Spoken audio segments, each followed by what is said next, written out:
Този, който ли докосва зеницата на окото ми, казва Йехова Бог. А на вас дори и космите на главата ви до един са преброени. Не се страхувайте, вие сте далеч по-ценни, скъпоценни в очите на Йехова Бог. О, Боже мой, Скъпоценни и вечно възлюбени от Йехова Бог. О, Боже мой! не се ли продават две врабчета за един асари? И въпреки това нито едно от тях няма да падне на земята без знанието на вашия баща. А на вас дори космите на главата ви, затова не се страхувайте, вие сте далеч по-ценни от много рабчета.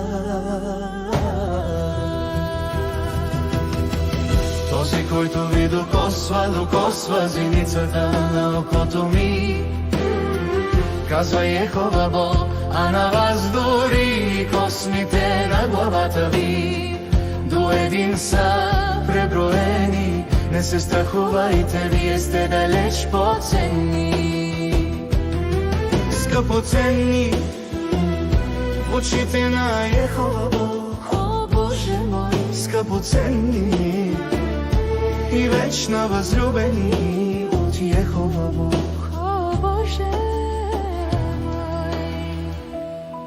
Нито височината, нито дълбочината, нито каквото и да е друго творение няма да успеят да ни разделят от Божията любов, която беше проявена чрез нашия Господар Христос Исус. Защото Бог плати висока цена за вас, затова прославяйте Бога. Този, който ви докосва зеницата на окото ми,